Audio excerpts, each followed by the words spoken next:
My mother has brought home an adopted daughter, claiming deceitfully that she is an orphan from her family. Little does she know, in this lifetime, I have awakened to a mind-reading ability. As the adopted daughter beams with joy while serving tea to my father, I ponder, what shall I do? If my father discovers she is the daughter of my mother and her former lover, he would surely be infuriated.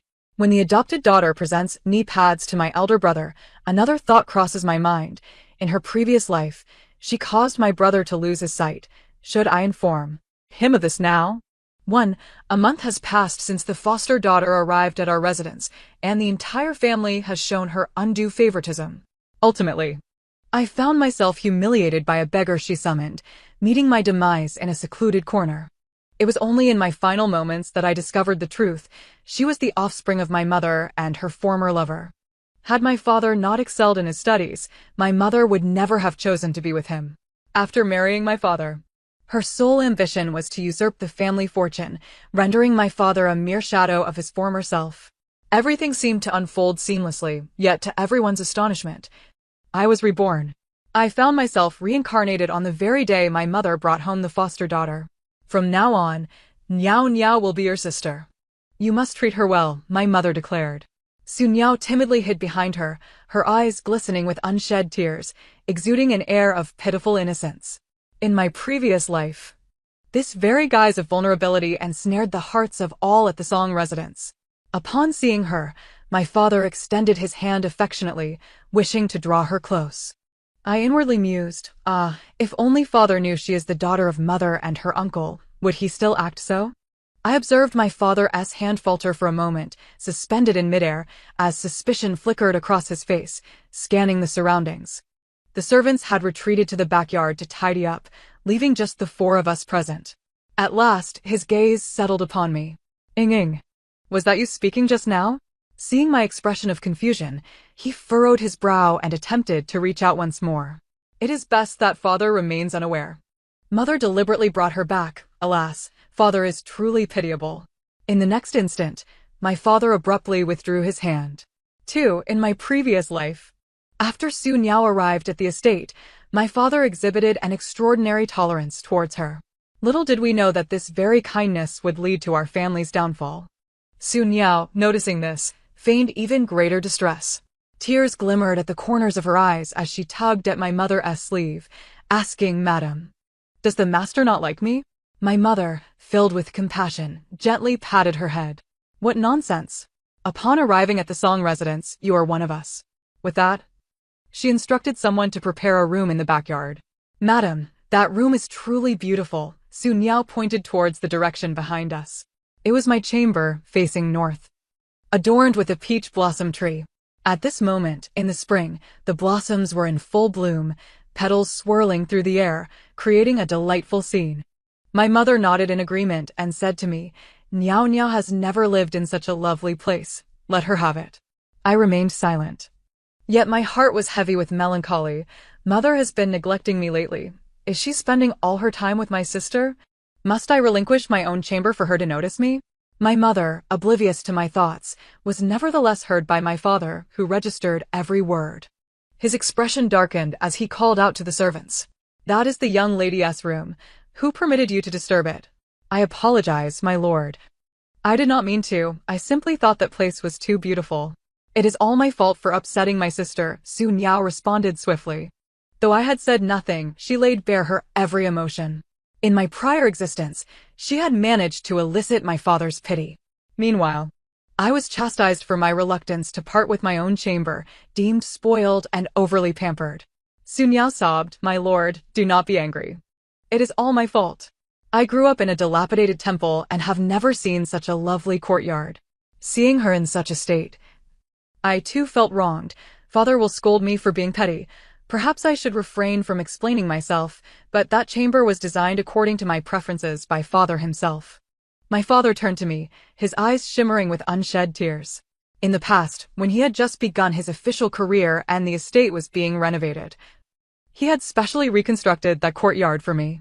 At a time when the emperor overlooked him, he was filled with despondency. Even as a toddler, I could sense his troubled spirit, and I would babble in an attempt to cheer him up. He must have been reminded of those days. He barked sternly. You An outsider, have no right to occupy the young lady's chamber. That belongs to Ying.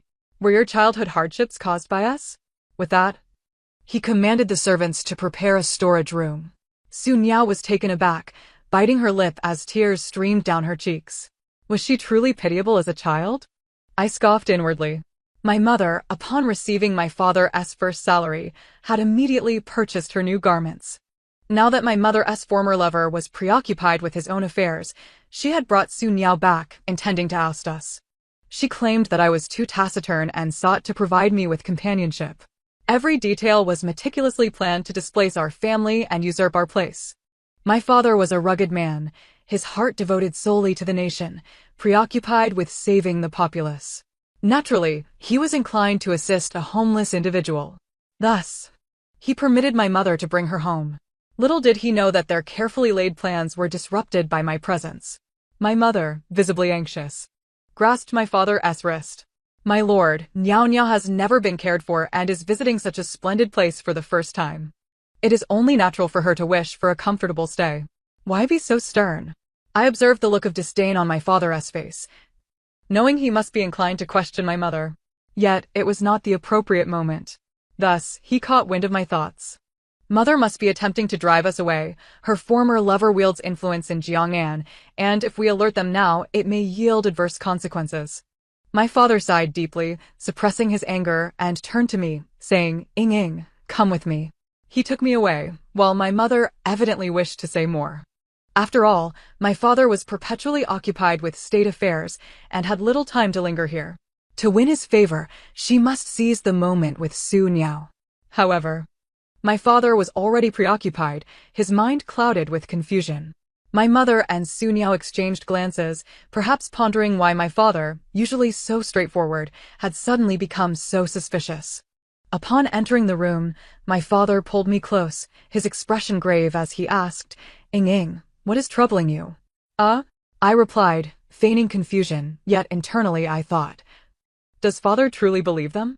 It would make sense. In my previous life, father was deceived by them, resulting in the Song family's downfall. His face darkened further, turning a shade of crimson in his fury. He rose, ready to confront my mother. No, I cannot allow father and mother to quarrel now, if they become desperate. Who knows what could transpire? If only father could uncover evidence of corruption against the merchants of Jiangnan, we could eradicate them all at once, earning the emperor's favor. My father paused in his tracks, deep in thought. He patted my shoulder before departing. As in my previous life, after Sun Yao entered the household, she was exceptionally obedient and considerate, serving tea and taking on every task. She flourished within the estate, standing by my mother's side. Gazing at my father with envy as she remarked, Sister is truly fortunate. Unlike me, I can only manage the coarser tasks. My hand, holding the cup, faltered, and I instinctively withdrew, lowering my head. It is my fault for not being adept, but father once said that if I usurp the maid's duties, wouldn't she then become the mistress? I bit my lip and said, I am sorry, sister, it is all my fault. I will not drink this tea. Out of the corner of my eye, I caught sight of my father, who was glaring at Sun Yao with a blank expression. Sun Yao misinterpreted his gaze as praise, lowering her head in shyness. I stifled a smile discreetly. Sun Yao leaned closer to my father. My lord, please do not be angry with my sister. She has always been attended to. Enough. My father could bear no more. He shattered the teacup before him, startling Sun Yao. My lord, please do not be angry. Sister is merely, even now, she believed my father's ire stemmed from my perceived lack of decorum. She spoke on my behalf, while her heart was likely rejoicing. The father rebuked, I care not for your intentions. Since you are here, behave yourself and refrain from frivolous thoughts. With that, he cast a disapproving glare at the mother and departed. Sun Yao's eyes widened, leaving her bewildered and at a loss. Once the father had retreated, the mother, visibly agitated, pulled Sun Yao aside to murmur, What is the matter? Did you not say he was a simpleton, incapable of overthinking? The mother, too, was perplexed. The father had always been mild-mannered and gentle in her presence, never exhibiting such ire before. After much contemplation, she speculated that perhaps it was due to his dissatisfaction with court affairs. Fear not, as long as you remain in the Song residence. A solution will present itself in due time. The most crucial matter is Song Ing. The emperor has betrothed her to the son of the Su family, a prominent clan in the capital. You must devise a way to ruin Song Ying's reputation. Only then can you claim her position. And the Song estate will rightfully belong to us. The Su family was a line of merchants, wealthy beyond compare. Should she become Mrs. Su, she would bask in unparalleled opulence. The mother's eyes gleamed with avarice, and Su Niao found herself lost in dreams of a splendid future, nodding vigorously in agreement. In her past life, having been sheltered since childhood, she harbored no defenses against the sudden arrival of this sister.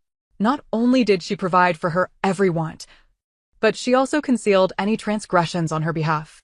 Under her mother's persistent persuasion, she had come to regard her as a true sister. Yet, they had meticulously plotted against her, leading to the demise of her family and her beloved, ultimately usurping her rightful place. Observing Su Niao's delusions of grandeur, her fingertips began to pale. Did she truly believe that, in this life, she would be so fortunate? In a few days, my birthday would arrive. My father had arranged a banquet to welcome esteemed guests from the capital to the Su residence. During this time, Su Niao grew considerably quieter, refraining from any antics before our father. She had become acutely aware of his disapproving demeanor towards her and wisely chose not to provoke further ire. Su Heng was my childhood companion, having grown up alongside me. Our affections were mutual, and thus, upon reaching maturity, he sought the emperor's consent to marry me, vowing to be together for eternity. However, in my previous life, Su Niao had drugged me, stripping me of my virtue, which ultimately led to Su Heng's heart-wrenching demise. Upon seeing him once more, tears welled in my eyes. Before I could approach, Su Niao eagerly positioned herself before him, gazing at Su Heng with adoration. Are you the esteemed Su Gongzi? I have heard much of your humility and elegance, and indeed, you are a paragon of talent. In my previous life, she had similarly attempted to ingratiate herself with Su Heng. Like me, Su Heng was youthful and naive, oblivious to the treachery of human nature. Though he had not paid her any mind in the past, he had also failed to guard against her, allowing Su Niao to cling to him. And out of unrequited love, she sought revenge on me, inflicting pain upon Su Heng. I remained silent, pondering, what should I do? Su Niao is at it again. What if that kind-hearted Su Heng is deceived? I could sense Su Heng's gaze lingering on me, his brows furrowed in confusion. These past days, Su Niao has been relentless in trying to oust me. My mother regards her as her own daughter and even desires the position of the Song family's young lady. I truly do not know how to navigate this predicament. If Su Heng were to learn that it was she who caused our demise in the previous life, he would undoubtedly be furious. Su Heng's expression darkened as Su Niao, oblivious to the unfolding drama, continued her incessant chatter. Su Gongzi, I have perused your commercial texts. The knowledge contained therein is vast. I adore studying commerce, yet I have heard that my sister has little interest in it. Before she could finish, Su Heng forcefully pushed her away, his actions uncharacteristically brusque. Get away, do not come near me. This was a side of Su Heng I had never witnessed before. He had always been gentle with others, yet this marked his first display of anger. His strength was considerable, as he roughly shoved Su Niao to the ground. Her face flushed crimson, yet she dared not utter a word. Stubbornly, she rose, tears welling in her eyes, but remaining unspilled, portraying herself as a resilient flower. I wonder if my sister spoke ill of me to Su Gongzi, for why else would he disdain me so? The surrounding guests turned their attention at the sound of her voice. Isn't this the adopted daughter brought back by Madame Song? Indeed. I hear she was rescued from a dilapidated temple. She appears quite pitiful. True, it seems the Song lady has a rather small-minded demeanor. Su Niao listened with satisfaction, eagerly awaiting Su Heng to change his opinion of her and develop an affection. I mused, my sister is so endearing, it's no wonder everyone dislikes me. Perhaps I should remove myself from this gathering. Lowering my gaze, I prepared to turn away. Su Heng seized my hand, addressing Su Niao sternly. I do not know you, please respect yourself. Moreover, I have no recollection of Ying having a sister, do not go around claiming kinship. Witnessing her prize slip away, Su Niao grew anxious. Her eyes darted to the exquisite gift in Su Heng's hand. Is this for my sister? It appears quite precious. My sister's jewelry box contains numerous adornments, many of which I have never seen. How I wish I could have some. One must admit, Sun Yao could rival the actresses of the opera troupes with her pathetic act. It was no wonder she had discarded the garments crafted by our mother, insisting on modest attire for today. She had even told our father, "Today is my sister's birthday banquet. I should not seek to draw attention," leading him to question if he had misheard before. Now, however, she revealed her true intentions. Dressed in such modesty, was it not to signal to others that she was ill-treated? I scoffed quietly, allowing my thoughts to surface. Is my sister reproaching us for our treatment of her? Upon her arrival, Mother took her to Yunshan Pavilion in the capital, ordering 5 garments, each worth 100 taels of gold, something I have never received. Mother treats her exceptionally well. Meanwhile, Sun Yao continued her lamentations. When it rains, I have to compete with beggars for scraps throughout the year. I possess only one dress, and sometimes, when hunger strikes, I must gnaw on tree bark. I wondered if she had noticed the transformation in my father's expression, which had darkened to a shade of charcoal. The newly established Qing Empire had proclaimed a ban on extravagance, especially among officials. My father, having risen from humble beginnings, had never indulged in waste. He alone held the keys to the treasury. Where did Mother procure her money? As silence enveloped the room, Sun Yao believed her sob story had garnered sympathy. Just as she prepared to speak again, Su Heng's countenance darkened further. He released my hand and opened the elegantly crafted gift box, revealing a sky-blue jade pendant. I swiftly grasped his hand, my thoughts racing. I must not allow Sun Yao to see this. Otherwise, she will surely devise a means to ruin it. As anticipated, in the next moment, Sun Yao lunged toward us. Su Heng deftly pulled me aside, causing Sun Yao to tumble unceremoniously to the floor. She cried out in pain, tears streaming down her cheeks as she looked at me with a pitiful expression. "Sister, I know you dislike me, but why must you trip me? This is a birthday gift specially prepared for you by Su Gongzi. Even if you do not cherish the present, such behavior is unwarranted." What a masterful display of victimhood. Mother quickly interjected, chastising me. "Ying, you are being rather thoughtless. How could you act in such a manner? Su Gongzi has shown you genuine affection. Even if you do not reciprocate, you should not squander his goodwill." Observing such blatant favoritism, I was struck by the irony. In my previous life, I had felt remorse for my own actions. Had I not been granted a second chance, I might have remained oblivious to their venomous facades. Su Heng shielded me protectively, tenderly stroking my head before casting a cold glance at Sun Yao. "This gift is from me. I haven't even said anything yet, and you dare to reprimand me? To put it bluntly, you are merely a foster guest in the Song household. What authority do you possess to meddle in matters that do not concern you? Furthermore, it was clearly you who lunged at me just now." Ying was standing behind me. How could she possibly have reached me so quickly? "Do you take me for a fool?" Just moments ago, she was lamenting the plight of Sun Yao, and now the realization struck her. An immediate surge of indignation, tinged with mockery, erupted from her. What did I expect? A foundling is just a foundling, hardly worthy of notice. Indeed, this jade pendant is of such exquisite value. Could it be that you envy young Master Su's genuine affection for Miss Su and wish to disrupt their bond?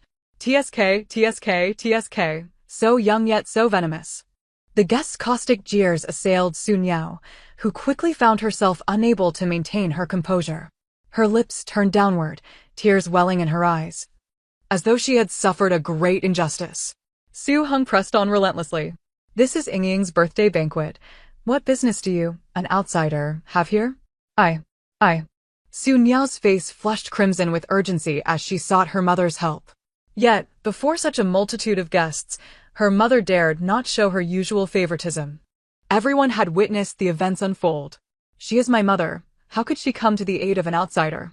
The underlying schemes were evident to all. With no other recourse, Sun Yao fled, feeling utterly wronged. My father, suppressing his anger, graciously ushered the guests inside. Su Heng followed closely behind me, concern etched on his face. "Ying, has she been bullying you? Do you need my assistance?" I shook my head in response. "I simply wish for all of you to be well and not to be deceived."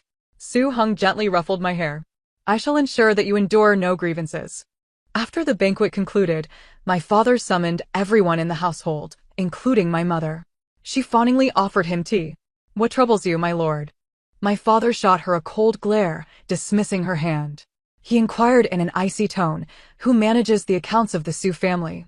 The servants exchanged glances, none daring to speak. The accounts had always been overseen by the steward. The silence spoke volumes, revealing the underlying intrigues. As I observed my father's face gradually contort with rage, my heart whispered the answer once more. Last time, it seemed I found the accounts hidden in my mother's wardrobe, where she had embezzled 3,000 taels. I wonder what she used it for? Perhaps it is best not to inform my father. If he learns of this, he will surely be furious. Indeed, my father was incensed. He slammed his palm on the table, bellowing, "Zhang Ma, go to the mistress's room and retrieve the accounts." In my previous life, my mother had foisted the blame for the embezzlement onto me. My father, initially skeptical, knew me well, having raised me as his daughter. Later, to eliminate me as a potential threat, my mother secretly stowed the accounts in my room and slandered me as a frivolous child who squandered the family fortune. My father became utterly disillusioned with me. In this life, I would preemptively reveal everything. What could she possibly do then? Upon hearing my father instruct Zhang Ma to search her room, my mother turned ashen. "My lord, how could the accounts possibly be in my possession? Am I truly that kind of person?" My father scoffed, sizing her up with a piercing gaze. "Is that so? You genuinely have no idea?" "What do you mean by that, my lord?"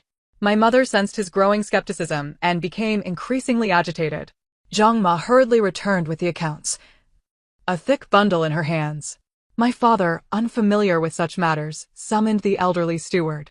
After a brief consultation, the steward whispered something to my father. In a fit of rage, my father shouted, "Preposterous! Have we turned the world upside down?" The shock sent everyone to their knees, particularly my mother, who trembled in fear. The accounts revealed a staggering discrepancy, a shortfall of 30,000 taels. My father rose, bellowing, "Speak! Who is responsible for this?" I feigned fear, pondering to myself, "My mother will undoubtedly lay the blame at my feet. Should I refute her? What if my father does not believe me?" As I anticipated, my mother pointed an accusatory finger at me, her voice fierce. "My lord, Ying has been sneaking out these past few days. Who knows what she has been up to? That money must have been stolen by her. You have spoiled her too much. Now she has learned to pilfer from our household."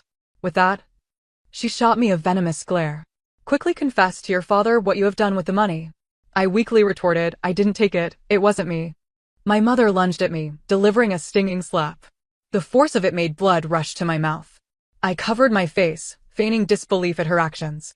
How could I have raised such a daughter, so brazen as to steal from her own family? In my previous life, due to the influence of others, they all suspected I was the one who took the money from the treasury. Their disappointment in me stemmed from the years of indulgence. My father, disillusioned, punished me with confinement. My mother and Su Niao had planted seeds of doubt in his mind. I looked at her, my expression one of helplessness, desperately trying to explain. "I didn't steal it, mother." Just as I sensed another slap coming, my father seized her wrist. "Enough. Ying is my daughter." My mother, perhaps misunderstanding his intent, thought he was merely protecting my dignity in front of others, unaware that he was genuinely concerned for me. I subtly took a step back. Su Niao moved forward, fanning the flames. "Madam, sister certainly didn't mean any harm. With so much money involved, how could she possibly manage all of that?" My father turned to her, his anger palpable. "What gives you the right to meddle in affairs of the Song household? And those fine garments in your room, where did you acquire the funds for them?" Su Niao fell silent, pressing her lips together in trepidation. My father threw the accounts at my mother's face. "Look at the chaos you have wrought. One day, I will hold you accountable for every single item." After ordering a complete audit of the household accounts, my father decreed that my mother was not to leave the estate until everything was resolved. In the evening, as I passed by Su Niao's room, I overheard hushed conversations within. "Mother, this is entirely different from what you described. Su Heng seems quite difficult to approach.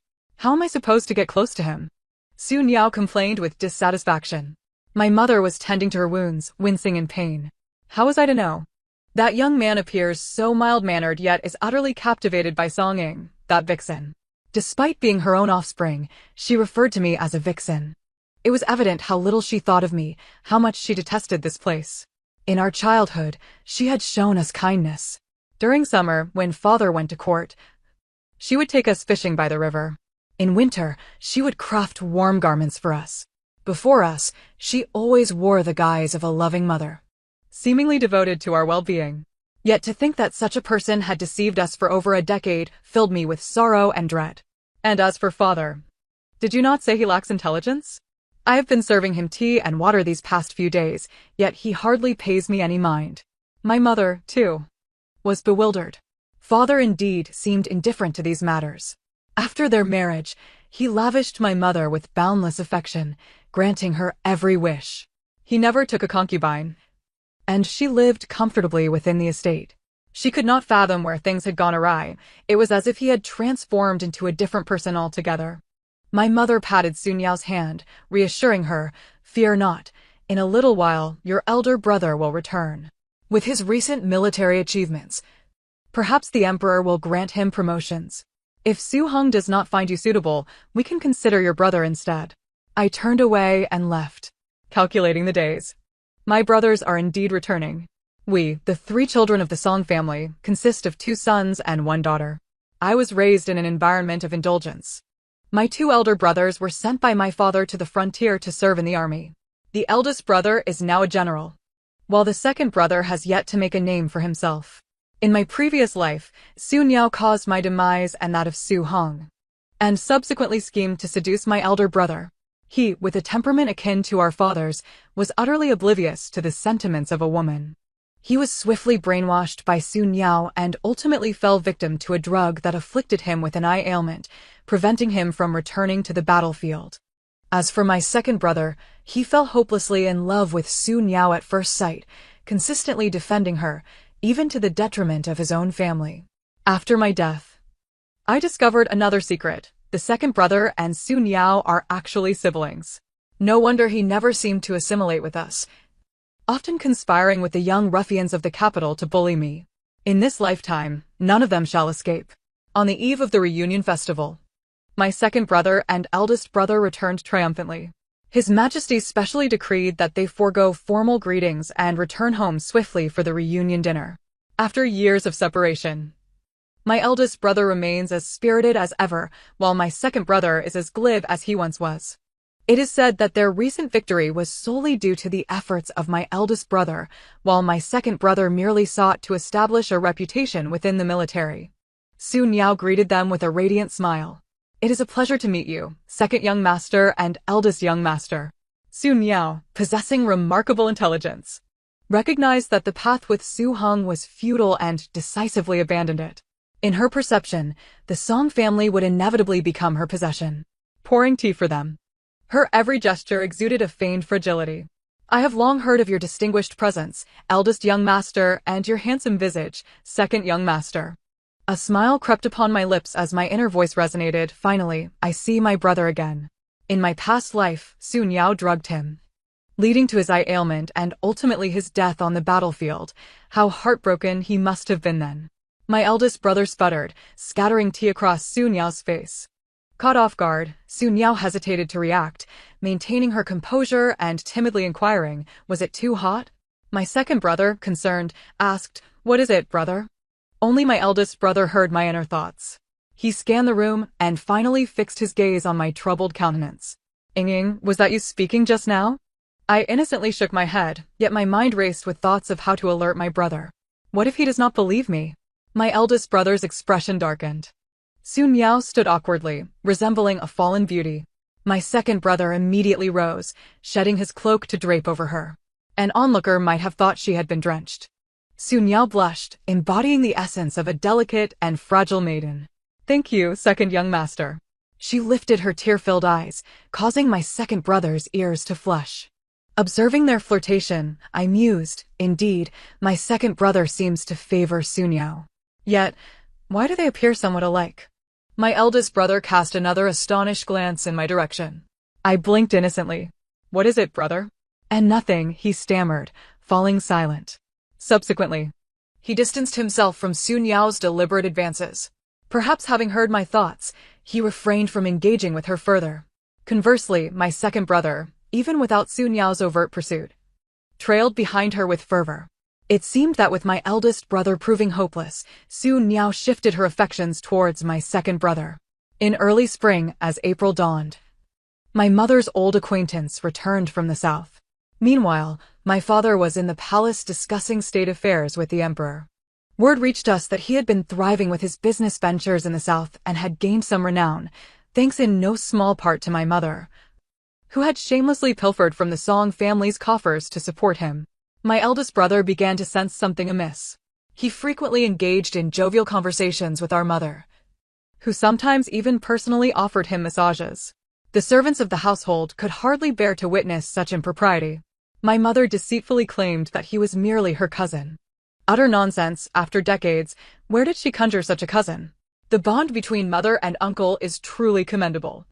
I recall that mother spent some time in the south before eventually marrying father in the capital. I watched the man re-enter my mother's quarters, and my eldest brother's face darkened ominously. He strode into the room, flinging open the door. My mother was still in the act of giving her uncle a shoulder rub. Today was a day for returning home, and the household servants had gone to visit their families. My mother had sent us to the temple to pray. My second brother and Su Niao had gone, while my eldest brother and I stayed behind. Upon seeing us, my mother appeared momentarily dazed. "Yuner, what are you doing back?" My eldest brother restrained his anger. "What are you two doing?"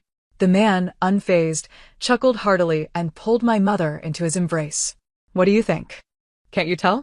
Now a wealthy merchant from the south, he had the means and the audacity. My eldest brother clenched his teeth and lunged at him, pinning him down. As a martial general, a single punch rendered the man dazed and defenseless, begging for mercy.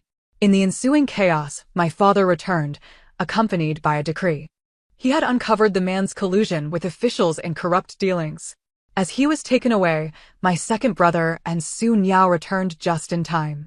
My second brother, bewildered, asked, "What is happening?" My father scoffed and approached my mother.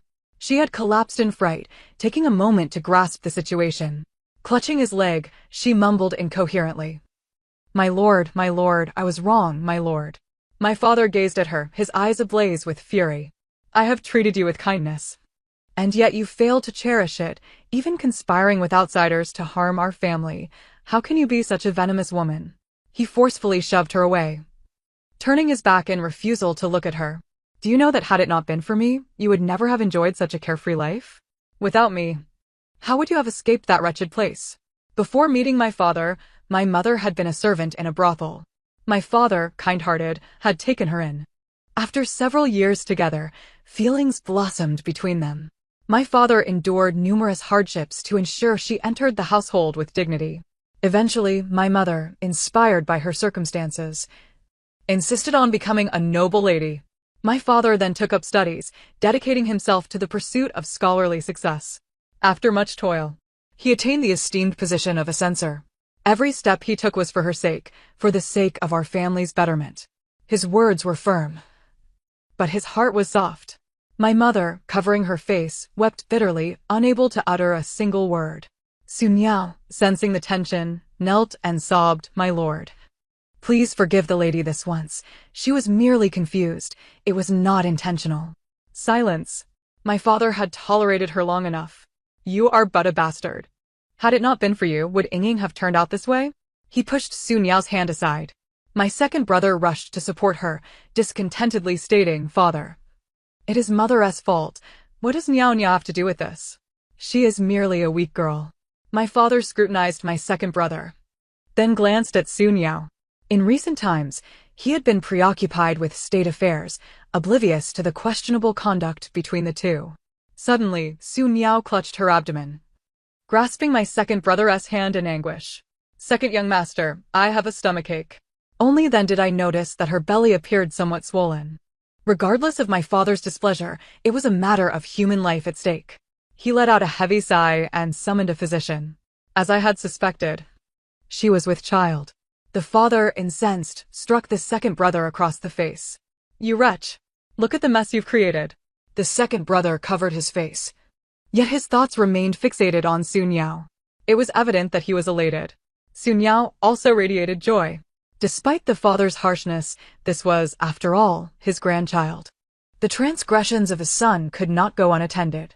At that moment, Su Hong entered the room, accompanied by a disheveled old woman. You! How can you be together? The old woman gazed incredulously at the two before her. Ignoring the guard's attempts to restrain her, she lunged forward.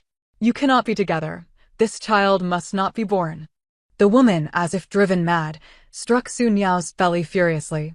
The second brother, filled with rage, pushed her away. You are insane. Everyone stood frozen, bewildered by the scene unfolding before them. You cannot be together. You're siblings. The old woman collapsed to the ground, helplessly pounding her chest, sobbing uncontrollably. What? What did you say? The second brother looked at her in disbelief, shock etched across his face. Su Niao's complexion turned ashen in an instant. It turned out that the second brother was the child conceived by their mother during an affair, unbeknownst to their father. He was the offspring of their mother and another man, rendering him and Su Niao full siblings. Su Niao felt as if struck by lightning, murmuring, How can this be? This cannot be true. You are lying. You must be deceiving me. The second brother's gaze turned frenzied, his voice rising in a thunderous roar, his whole body trembling. He clutched their father's arm tightly. Father, I am your son, am I not? Speak, father. In truth, had the father reflected carefully, he would have realized the timeline did not align. Yet, in that moment of overwhelming joy, he failed to discern the discrepancies. The father, weary, sank into a chair, appearing to age a decade in an instant. A calamity, truly a calamity. The second brother, his tears cascading, was utterly exhausted, muttering about impossibilities. Suddenly, he became deranged. His eyes bloodshot, fixated on Su Niao. It is all you're doing. You seduced me, you wretched woman. See, Su Niao did not grasp the fickleness of men. Even if both were at fault, when calamity struck, men would invariably twist the narrative to their advantage. He would not consider the bond they shared, let alone the absence of blood ties. Even upon discovering she was his own sister, it would matter not. He was on the verge of losing his identity as a scion of the Song family. Corruption was a matter that could tarnish 9 generations. My once-cherished second brother would also be implicated. Su Niao's hopes clung to him as if a fool's dream. Stunned by the slap, Su Niao suddenly erupted into hysterical laughter. The second brother, oblivious to her, knelt before their father, pleading incessantly, claiming he had been raised by him, identifying him as his only father. The father, known for his soft heart, might be swayed by such entreaties. If that were the case, I might as well accompany him on his journey. In a previous life, had the second brother not aided Su Niao in their poisoning scheme, the father would not have met his end without even a complete corpse. What if the father believed him, and the second brother remained unchanged, harboring vengeful thoughts? The father could never again trust his fabrications. He immediately ordered the servants to throw them out. I turned to Su Hong, my heart brimming with gratitude. He ruffled my hair gently. To bear so much alone. You have truly suffered. His eyes shimmered with unshed tears, exuding an air of profound sorrow. 3 days later, I wed Su Hong. As I gazed upon the second brother kneeling at the gate, I felt naught but indifference. The elder brother approached him, and he clung to him like a beggar on the street. Brother, I am your sibling. After all these years, I have contributed in my own way, even if not with merit. It was said that the emperor, recalling him as a former young master of the Song family, had exiled him rather than condemning him to death. Today, he had secretly escaped. The elder brother scoffed, delivering a harsh kick that sent him sprawling to the ground. Do not feign such brotherly affection, it is repugnant. I sat in my palanquin, observing the woman cowering in the shadows. It was Su Niao, her child was gone. Once radiant and beautiful, she was now a woman even the most destitute beggar would not spare a glance. She was filthy, her gaze filled with malice directed at me. Moments later, several guards appeared behind her, covering her mouth and dragging her away. The curtain was lowered, and the palanquin moved steadily forward. I finally felt a sense of relief. In this lifetime, I had safeguarded everything. The end of the tale. Thank you for listening. And until we meet again in the next story.